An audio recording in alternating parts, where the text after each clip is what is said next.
Tidak setuju. Tunggu, jangan dihujat dulu, gue jelasin. Kalau karyawannya ini tidak perform dan terbukti dengan nilai KPI-nya yang tidak tercapai, wajar dong kalau nggak naik gaji. Atau kalau karyawan ini ternyata di sepanjang tahun tersebut udah berkali-kali ada masalah terkait dengan sikapnya, udah dapat SP, teguran lisan dan sebagainya, ya masih wajar kalau dia nggak naik gaji. Lalu kalau karyawan ini ternyata secara di harga di market, gaji dia itu udah tinggi banget gitu ya dibandingkan dengan orang-orang lain yang di posisi dia yang sama, ya itu masih wajar juga kalau tidak naik gaji. Gue ngomong gini bukan untuk karyawan dengan gaji UMP.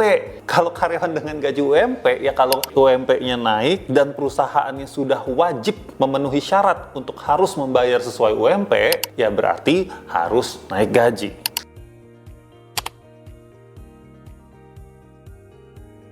Setuju, karena ketika lu tahu gaji temen lu dan lu mendapatkan bahwa temen lu ini gajinya lebih besar, bisa jadi yang tadinya lu udah bersyukur dengan gaji yang lu dapat, malah jadinya tidak bersyukur dan juga tidak termotivasi lagi untuk bekerja di situ. Padahal dasar untuk menentukan gaji itu tuh cukup kompleks sebetulnya ya. Kita harus melakukan yang namanya job evaluation terlebih dahulu, personal evaluation juga.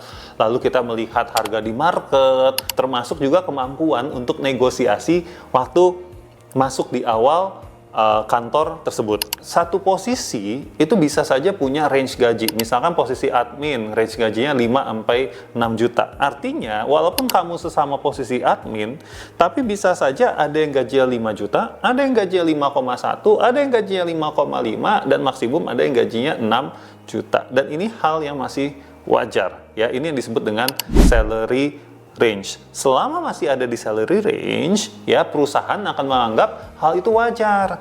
Tetapi karyawan yang kebanyakan nggak tahu tentang hal ini, itu akan langsung punya spekulasi bahwa, wah perusahaan ternyata tidak menghargai saya, dia lebih menghargai teman saya yang seperti ini, yang seperti itu, dan segala macam. Padahal masih dalam range salary.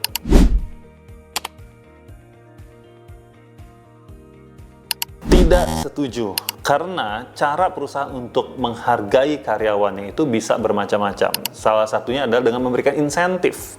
Bisa saja perusahaan menganggap gaji dasar dari orang ini sudah relatif mahal dibandingkan dengan harga di market, sehingga cara dia menghargainya adalah dengan kasih insentif. Artinya orang ini tetap dapat duit lebih loh gitu ya, tapi bukan lewat gaji atau lewat bonus tahunan berdasarkan nilai KPI untuk menghargai hasil kinerjanya orang tersebut gitu ya. Jangan mengambil omongan saya ini sebagai justifikasi untuk kalian gak pernah naikin gaji karyawan. Karena biar gimana pun, kalau karyawan itu ditambah beban tanggung jawabnya dan dia memang terbukti punya kompetensi yang meningkat dan layak untuk dinaikkan gajinya, ya naikin gajinya gitu. Ingat, gaji itu bukan hanya soal UMP. Kalau dia punya kompetensi yang udah lebih tinggi dibandingkan dengan orang-orang fresh graduate lainnya, berarti dia harusnya udah layaknya untuk dinaikkan gajinya di atas UMP. Jangan menggunakan video ini sebagai justifikasi untuk tidak menaikkan gaji sama sekali. Tapi kalau konteksnya cara menghargai karyawan apakah hanya dengan kenaikan gaji? Jawabannya bukan.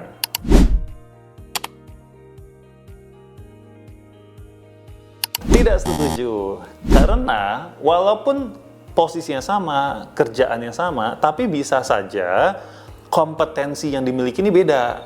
Yang satu masih perlu banyak diawasi, diajarin, yang satu udah bisa mulai lebih independen, sehingga perusahaan lebih rela untuk bayar gaji yang lebih mahal sedikit dibandingkan dengan yang satu lagi yang masih banyak perlu diawasi. Yang kedua juga terkait dengan KPI-nya, pencapaian KPI-nya ya. Kalau yang satu ini KPI-nya pencapaian lebih baik, kinerja lebih baik dibandingkan yang satunya lagi, ya bisa saja yang pencapaian KPI lebih baik ini gajinya pun juga lebih besar. Dalam sebuah posisi itu ada range gajinya ya, jadi tidak dipatok hanya posisi CS, customer service, gajinya adalah 5 juta, semua yang banting rata 5 juta, nggak begitu, tapi ada range, bisa 5 sampai 6. Nah, ketika ada karyawan atau kandidat mau masuk sebagai customer service misalnya, lalu dia nego, saya mau di 5,5 juta deh.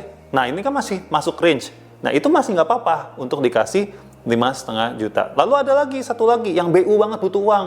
Saya 5 juta nggak apa-apa deh Pak, yang penting saya dapat kerja. Oke, kasih 5 juta. Itu juga jadi cikal bakal kenapa gajinya bisa berbeda.